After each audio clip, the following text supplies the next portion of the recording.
Welcome to the Outthinkers podcast. Plug into fascinating minds and breakthrough ideas that are transforming industries and the world. I'm your host, Chaim Krippendorf, founder of Outthinker Networks, a global think tank comprised of corporate strategists, innovators, and entrepreneurs that are shaping the future of business. If this describes you, join us at outthinker.com. Now let's dive into this week's episode.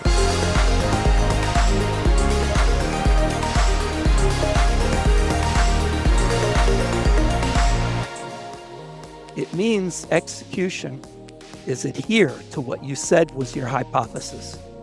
Your strategy framework, the strategy rules, the tactical rules, the milestones and plans.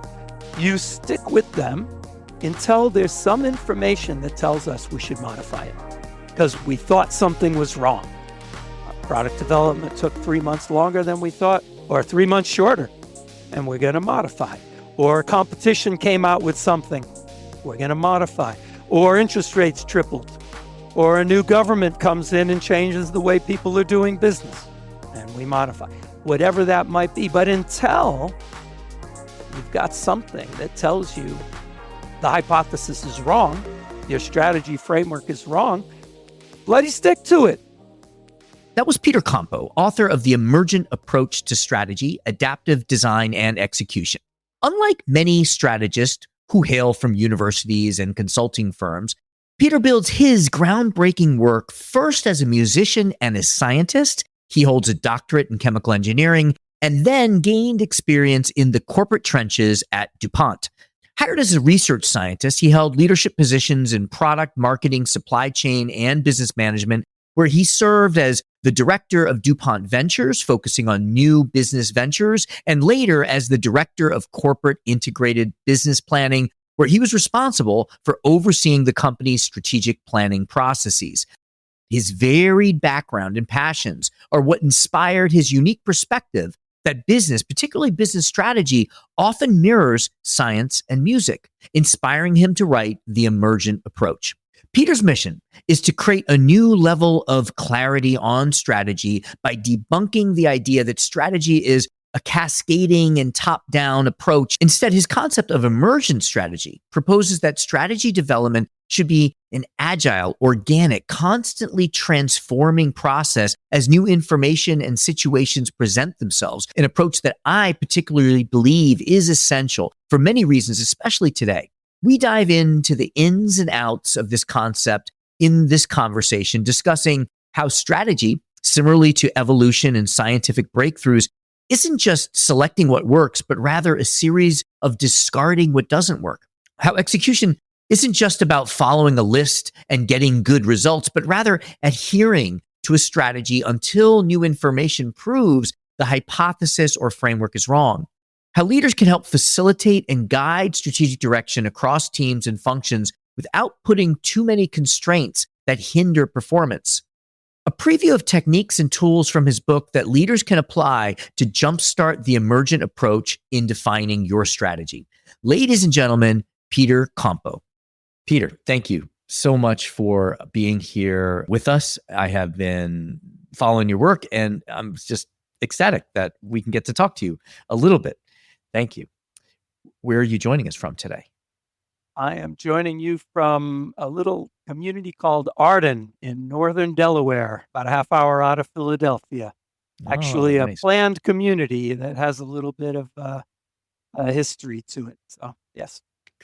So are you a Philadelphia sports team? No, No? Well, yeah, they're my secondary sports teams. I grew up in New York, so I'm a New York fan. I got you. Whenever the New York teams are out of it, which in some cases is pretty early in the season these days, I switch over to Philadelphia. Okay. Well, I'm from Philly, so there you go. I'm a diehard Philadelphia team fan. All right, so we have so much to cover, and there are so many aspects to your work. Then we're only going to really focus on one area. I bet people can buy your book. They can find other podcasts you've done. There's so much great material that you've done. So we're going to focus in on one area. I do want to start with the same two questions I start with everyone. The first one being just to get us to know you a little bit more personally. If you could complete the sentence for me. If you really know me, you know that. If you know me, you know that I'm obsessed with the question of how change happens and how things get better, how they evolve. And this is small scale, your own personal life, all the way up to culture at large. And I study that whole range. Strategy is a part of that. It's a tool. It's a thought process that's part of how to make a positive change. Mm. So I love that you look at change, small, big, the full range. Do you have a framing of it? Is it psychological? Is it an organizational? Is it a philosophical? Is it No, a I religious? have I have a very clear framing of it, and I didn't invent it, but I'm part of it. And that is that change is evolutionary. It is Darwinian. It is by the mechanisms of adaptation and complex adaptive systems, and which can be thought of in very simple ways sometimes, but it goes very deep, and it's hard to really figure out how to convert understanding of essential knowledge of adaptation into how do you create a strategy, how do you execute, how do you live day to day. Great. Well, I could follow up with questions on that, and we will, but I want to get to my next package question first. What's your definition of strategy? My definition of strategy is that a strategy is a central rule. And if rule bothers you, you can think principle, you can think policy, you can think guideline, but it's central. All of those things are different terms for rules, for something you adhere to. So it's a central rule designed to bust the bottleneck. That's what's in the way of achieving your aspiration. And I'll add one more piece to it, that it is a central rule that's part of your overall strategy framework. And there's a big distinction here between a strategy statement, that rule, that policy, and what we traditionally call strategic plans, what I call the practitioner's strategic framework, which includes strategy, tactics, goals, diagnosis, metrics, plans, all the things that we lump together into what generally is called a strategic plan. But the ironic thing is that the one component missing in the majority of strategic plans I've ever seen is a strategy. It's got everything else. So let me just to double click on that a little bit. What I'm hearing is we could have two organizations that have the same goals, the same metrics, the same plan, the same priorities, but maybe each of them have a different bottleneck, so their strategies end up being different. Absolutely, yeah. And maybe the plans would be different as well. Sure. Mm-hmm. But the key would be just the way you framed it. Same goal. One company wants to grow two companies want to grow in the same region. One's bottleneck is they have no local presence. They have no local understanding, but they have great products. Another one has great local presence and understanding, but don't have the right products for that market. The strategy would have to be different between the two as the bottleneck's different. And this is really one of the most essential aspects of my work, the Emergent Approach, and what I think is the magic road to strategy. And that's what's in the way. And can you explain to us what I think I have an idea, but what do you mean by emergent as distinct from what? Emergent is as opposed to you can directly influence the outcomes you want, that you can directly influence the high level, the outcome level of your organization or your life. And it comes from complex adaptive theory, the idea that it's interactions at low levels, it's disciplines at low levels that add up to and shape in an emergent way the outcomes. And so, what I'm hearing from that, I mean, what I'd like to understand is your background. So you're a musician. You've studied biology. You're a scientist. Just tell us a little bit about that background, and how does that then lead to business and technology and strategy? Well, that actually is exactly how I got into this question of emergence. And I'd like to, when we get a chance, talk about the use of the word emergent strategy and deliberate strategy, but we can come back to that in a sec. So I was always interested in the question of creativity. And I grew up in a musical world. And I was always not only interested, but amazed by how great musicians created, whether that was Beethoven, Mozart, Brahms, or whether it was jazz, or whether it was even rock and the Beatles. And I grew up with all of that. For various reasons we don't have time to get into, I ended up going into an academic type career, and I ended up getting my doctorate in chemical engineering. But when I did, I started understanding some and read the history of science as well. And even my graduate research in engineering turned out to be many small particles combining in certain ways. And I somehow, many years ago, came to the awareness that creativity, that creating new configurations, whether it was a lab situation or music or scientific inquiry, that it was an adaptive process. You weren't directly choosing what was right. You were constantly destroying what was wrong until what's right emerged. And I read Marie Curie's biography, written by her daughter. And her daughter was a pianist and a journalist, not a scientist like her sister. And Eve Curie, because people might know her as a writer, but she's a scientist. Eve Curie, no, Marie Curie, of course, was the great scientist. Her daughter wrote her biography, a very famous book published in 1937. And her daughter caught the insight into how Marie Curie had discovered her great discoveries. And she said she destroyed all of the evident possibilities to explain what was going on, all the obvious. And she was forced to look at what wasn't so obvious. She had to go deep. And a light bulb went off in my mind. And ever since then, I've been thinking about adaptive systems. To finish the story quickly, I went to work for DuPont, the great multinational materials, chemical, and then later biology company. And I found out how strategy was done in the corporate world and how innovation was thought about in the corporate world. And it didn't jive with what I had come to learn in all those other fields. And in fact, it was kind of ironic. They would hold up jazz as an example of creativity.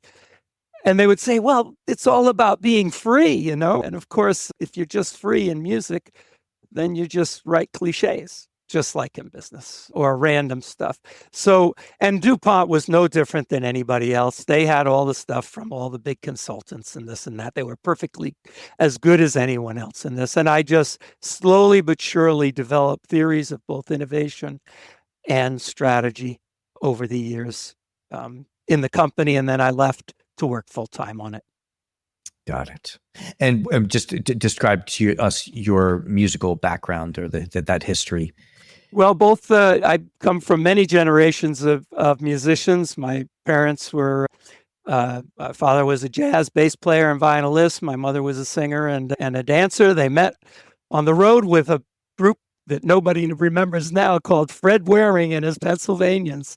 If you go to Stroudsville, Pennsylvania, you'll see a road named after him. They were huge from the 20s to the 50s. And my mother sang in the chorus and my dad was in the pit, and that's when they met in 1955. So it's a long time ago, but I grew up in music all around me, and I've never lost the music in my life. I played the bass and trumpet and guitar and piano, and I write music now and play a little bit, but I spend a little more time writing because it's a little easier to catch time to do it. And you don't have to develop technique, which I've got no time to do. So let other people play it. Got it. Yeah, I've got so many questions I want to go. Since we spoke and I started listening to your podcast, I had to give a talk. And I just got into this idea of, as I think what you're saying, and I'm sure I'm getting this not correct here, but I started thinking of strategy as, a musician, like they don't just, as you say, they don't just play the notes that come to mind. They learn the music, they learn the instrument, they practice the song as it was supposed to be played over and over again, and then they can improvise.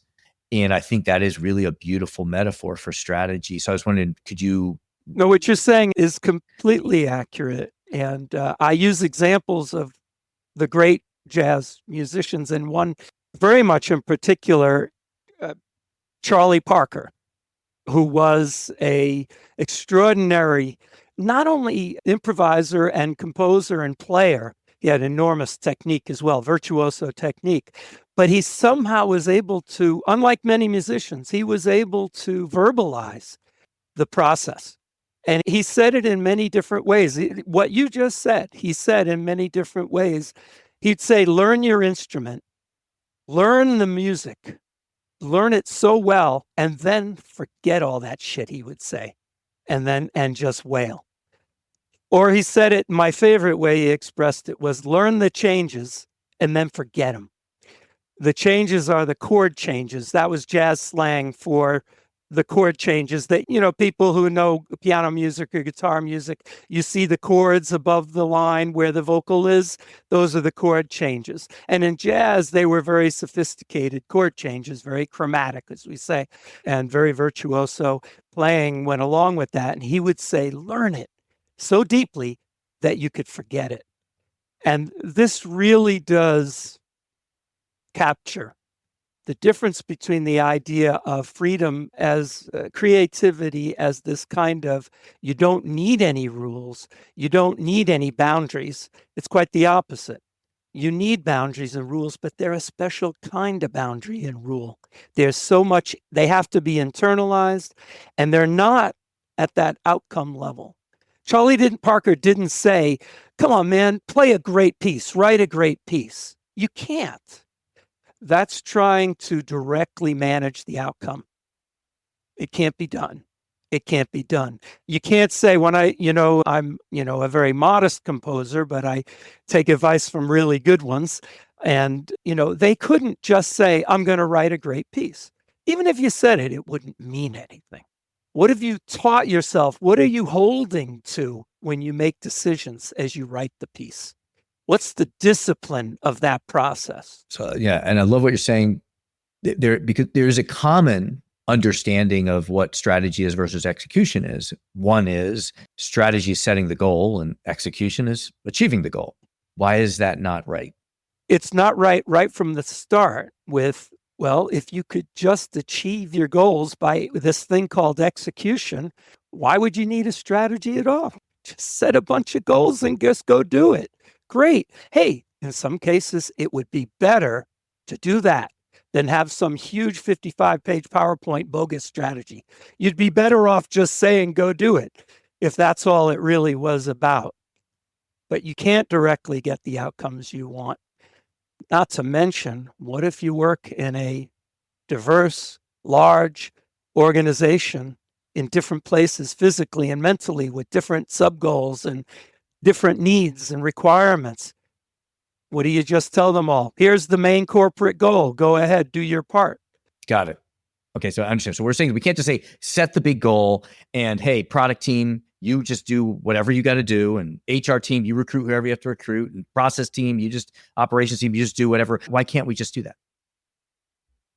Because there are trade-offs between what everybody does.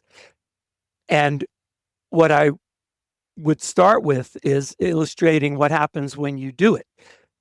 And it's really the basis of the flow down concept, the cascading down from an overall organizational goal, whatever that organization is. This could apply to military, government, nonprofits, business, anything, school, education. What happens is everybody gets their silo view. Okay, operations, your job is to get stuff out the door and do it cheaper and cheaper. Sales, your job is to increase, the market size.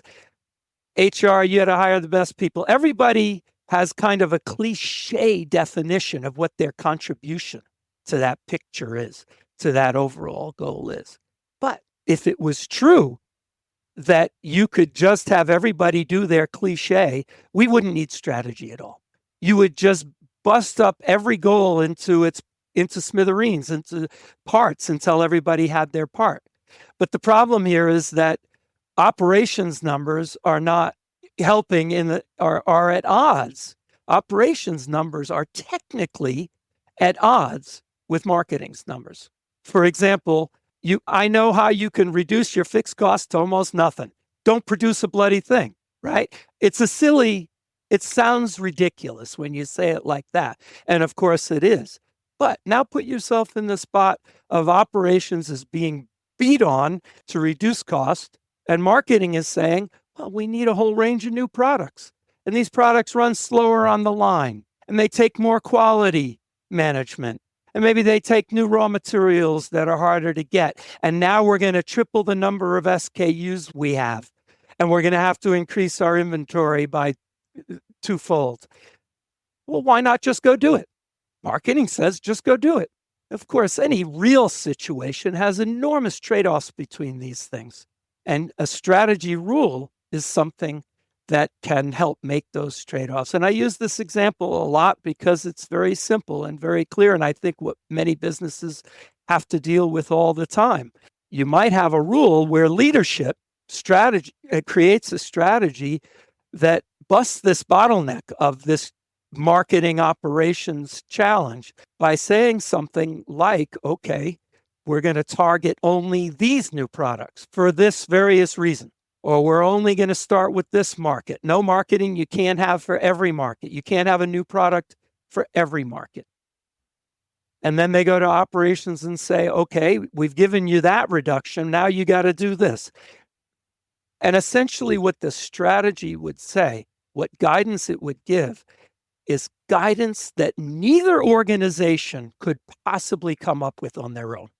This is because they can't see it. Their metrics are not, what makes them successful is the opposite of what might make another group in the company successful. And the bigger and the more developed a company gets, the more this is obviously true. For a tiny startup where you only have 2 products, maybe it's not. But now you get into a corporation that has product lines and platforms and diverse locations and all kinds of multifaceted nature of a company, then it gets more and more difficult to allow each individual to see the whole. And they can't see the whole. And so strategy is for giving guidance that no one in isolation at their local level could possibly see just on their own, either technically or emotionally. You're beating up. My bonus is how many new customers I get. Well, I need new products for that. So you're going to beat on me to get my bonus, but you're telling operations they don't have to do it. You need a strategy for that. So is there a mechanism can we lay out the strategy and then give each function the rules and then they operate within that? Does there have to be continual interaction between them? There's sort of it seems to be a trade-off, right? Between, hey, I'm going to give you all the details and just, you're going to follow the steps that are given down from the top, to, we just want you guys to talk a lot and debate and understand each other. That takes both, that's a huge cognitive effort that we probably don't have time for. So what's the reconciliation?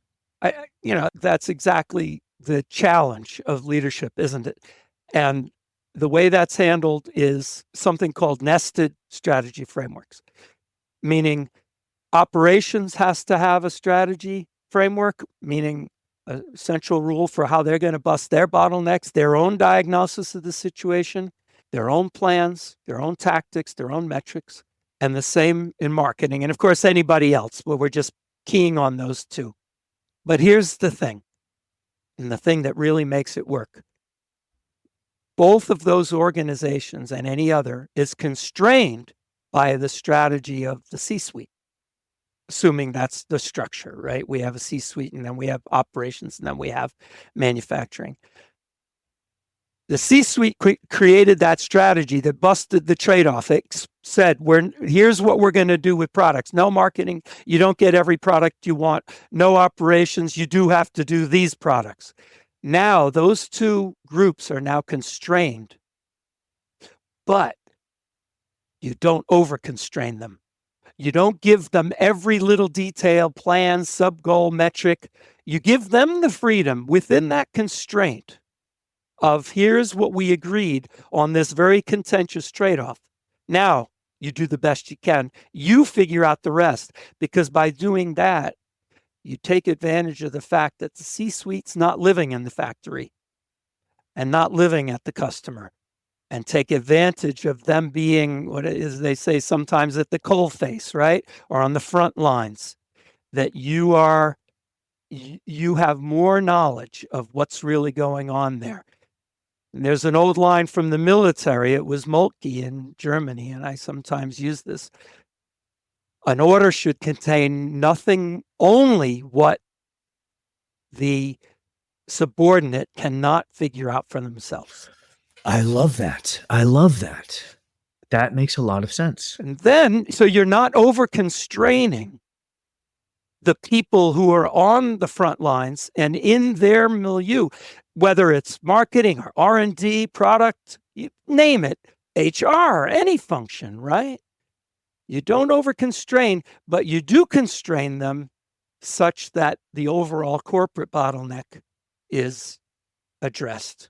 And this can, in a huge company, you might have several layers of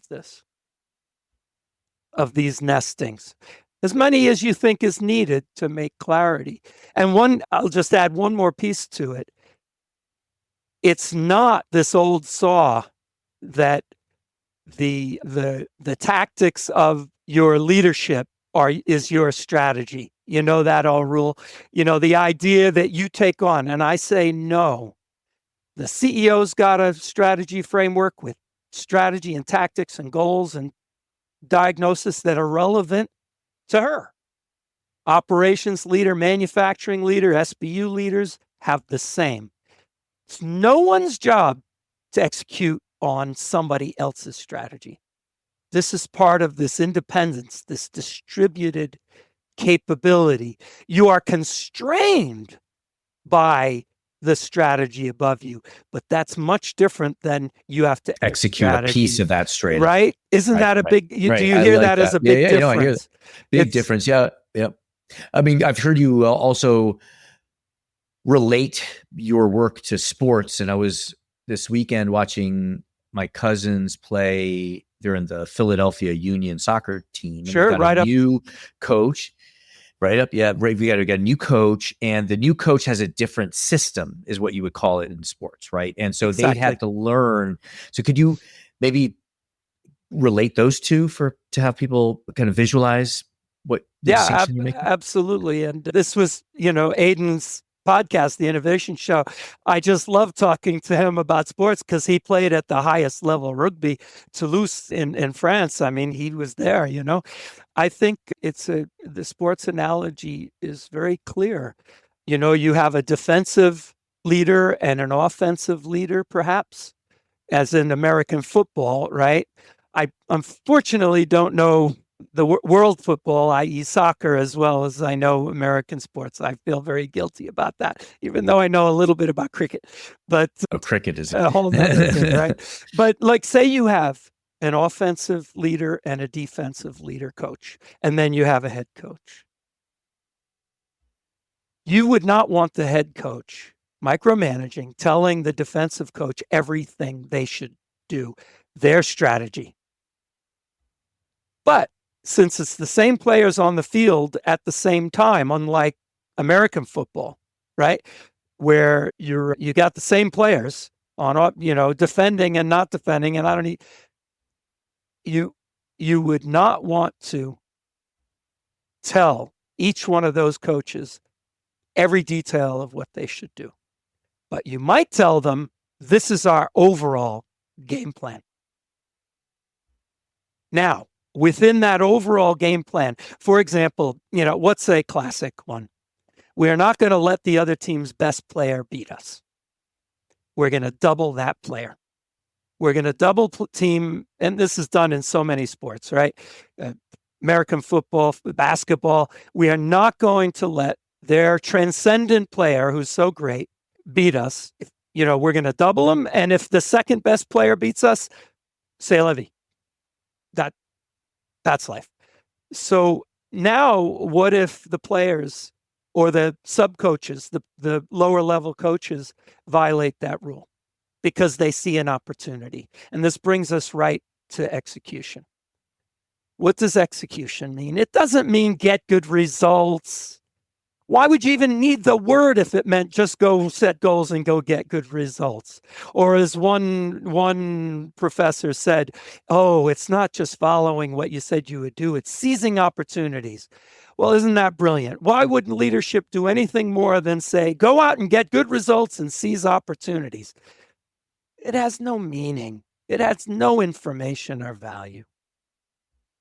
It means execution is adhere to what you said was your hypothesis. Your strategy framework, the strategy rules, the tactical rules, the milestones and plans. You stick with them until there's some information that tells us we should modify it because we thought something was wrong. We thought something that turned out to be incorrect, either internally, product development took 3 months longer than we thought, or 3 months shorter. And we're gonna modify. Or competition came out with something, we're gonna modify. Or interest rates tripled. Or a new government comes in and changes the way people are doing business, and we modify. Whatever that might be. But until you've got something that tells you the hypothesis is wrong, your strategy framework is wrong, bloody stick to it. Yeah. So in that execution, what I hear, and I think this is coming back to what you talked about at the very beginning about destroying, and in science, new ideas are often destroying old ideas. All the time. I guess there are a set of patterns of behaviors and habits and mindsets and things that were consistent with the old strategy that we need to destroy in order to embed these new ways of being and doing. Yeah, it's a very, adaptation is a very tricky thing for humans because it's such an upside down way of looking in the world that you're creating by taking away. It is really, for all of us, it is such a kind of a backwards way of looking at the world. And I think it's part of what makes evolution in all fields difficult to come to terms with sometimes, How could Darwinian natural selection work by only taking away certain individuals? It doesn't pick them. We say selection, but that's a metaphor, as if there was somebody selecting. But no one is selecting in nature. And I argue that in business and music, you're not really, in science, you're not really selecting either, just like Marie Curie's daughter, Eve, intuited. She wasn't a scientist, but I think she really saw something. She saw that Marie didn't select the truth. She saw that Marie constantly destroyed untruths, allowing the truth to emerge. And there's a technical reason for this. The ability to prove that something's right is very difficult. So many things have to be in that argument. It's very easy to prove one thing wrong. Right. At a low level.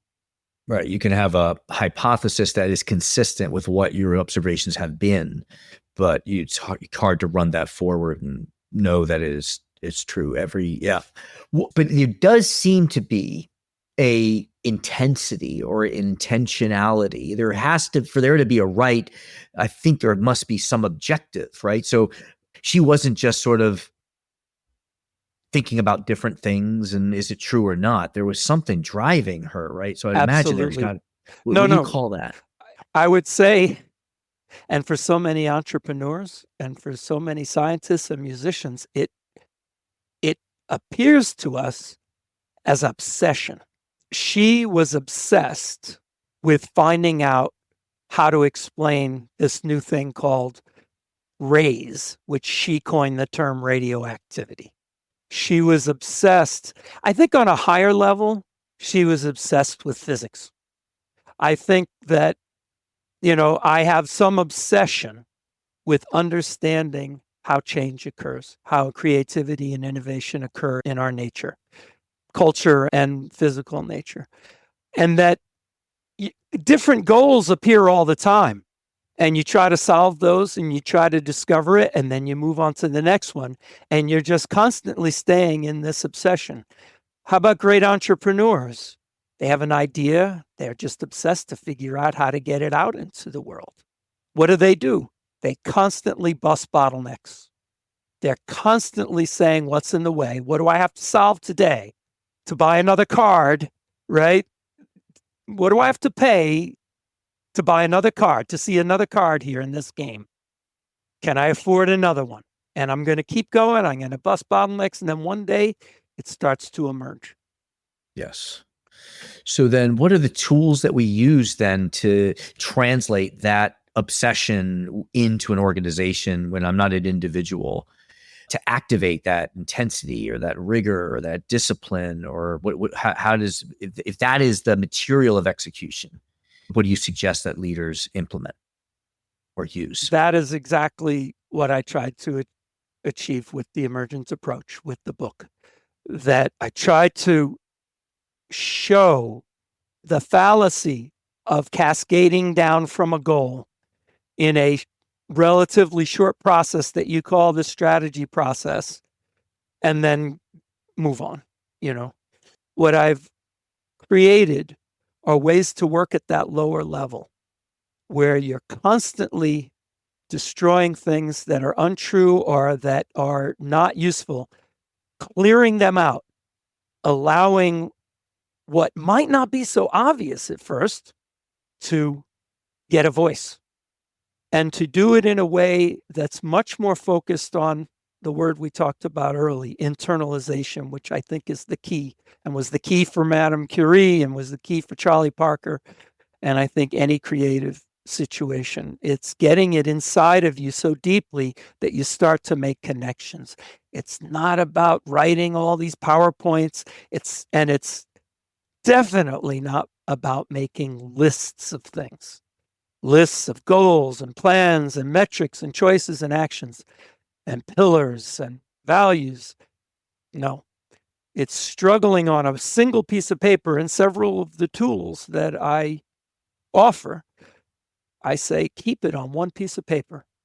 Now you can double click on an item and go to a detail, but the focus is always on this single thing, either a strategy, an aspiration, bottleneck strategy triad, what I call, or a strategy matrix. That I'm not the first to suggest the strategy matrix, but I think what I offer is something much more sophisticated and something that I believe business leaders can really connect with, and that can be used more as a communication and an internalization tool rather than a calculation tool, or let's get done with it and move on to execution tool. Something you live with as you, as I say, walk down the road, as you start to implement and start to learn about what you're doing. So there's a whole series of tools, and I'll add one more quick one: 5 disqualifiers, new tests of strategy. Mm-hmm. Yes, I'd love to. Yeah, I mean, your book, The Emergent Approach to Strategy, has these very well thought through tools, and I can tell that you have, as you said at the very beginning, you have ruled out a bunch of stuff that's not true, and what's left is sort of it's not even obvious. It's just clear. So could you give us one of those? I don't know if it's to leave us with one of those. Well, I would say there's two classes of things that are part of what I just described. One is that I don't give people strategy advice. I'm not telling people how to grow anywhere or how to reduce cost. I mean, I have opinions on that because of my work in a corporation for 25 years. But really, it's designed to help people discover their own world. And that means it's design principle based versus advice based. I don't say, here's a good example of a goal. I say, here's design principles by which you can audit whether your goal is right or not. Here's guidelines for whether or not you've discovered the bottleneck that's really in the way or not. And then I have these 5 disqualifiers, which are the 5 disqualifiers. 5 tests of your strategy that say, if you can answer yes to any of them, what you have is either a goal or often a cliche. Okay, and they are the opposite test. If the opposite of your statement is absurd, if you can say yes to that, what you have is either a goal or a cliche. Our strategy is to be the best in the world, and so, or grow faster than the competition, or whether, of course, take the opposite of any of those. You get silliness, right? I'm not the first to use the opposite test. That's kind of been out there. Roger Martin has used it. Others have used it. But the other four are new. If your strategy has numbers, it's probably not a strategy. Our strategy is to grow in emerging markets 10% and maintain our existing markets. It's a goal. If a strategy statement has a number, it's probably a goal, except it could be a tactic, almost never a strategy. Duplicate, and we talked about this. If you just repeat the strategy of the nested strategy above you, if you just repeat the CEO's strategy, so let's go back to our example. CEO says, we're going to switch to a product development timeline that looks like this. This is now our product. And then you go to the product development people or the operations people and they say, that's my strategy. No, it's not your strategy. That's your boss's strategy. You now have to figure out how to make that happen in your world. So that's the duplicate. If you're just saying the same thing as the person above you, it's a truism. Next one, does it exclude anything? Say you've got lots of fancy new products and a bunch of old products, and you say, our strategy is to do market-driven growth innovation, and it doesn't apply to the cash cow products, then it's not your strategy because it doesn't take in everything of all your resources. Big trap people fall in. And the last, and maybe as good as the opposite test, is it a list? If you've got a list, 99% of the time, it is not a strategy. A list of anything. And I'll add, Roger Martin is correct when he says a strategy. He defines strategy as a set of interlinked choices. Couldn't agree more that it's a set of interlinked choices. But that's not the strategy. The strategy is the thing that would make them all make sense together. Because you don't make all the choices you're going to make at the beginning. Most of the choices faced by an organization are choices they don't even know about in the beginning. So I think we have to take his point, which I agree with. We have to take it one step further. Yes. I love it. Great. Well, I would love to, we have so many more things to talk about. We only talked really about one area of your work. We encourage people to buy the Emergent Approach to Strategy, Adaptive Design, and Execution. Where else can people connect with you and continue to learn from you and follow you? Few places. At LinkedIn, we post a lot, and you can look through those and get a pretty good feel for the basics here. You'll find several podcasts and presentations, and we also chop those up sometimes and put them on LinkedIn. And then there is emergentapproach.com, where you can get my strategy work. And there's petercompo.com, where if you're interested in music and in my work in the sciences and biology, you can see that there. Wow. Well, Peter, thank you so much for your curiosity, for following your curiosity and packaging it into tools that we can adapt and evolve with. Thank you for taking the time to share some of that with us. It was good to be here. Good talking with you. Thank you to our guest, Peter Compo. Thank you to our producers, Karina Reyes, Zach Ness, and our editor and the rest of the team.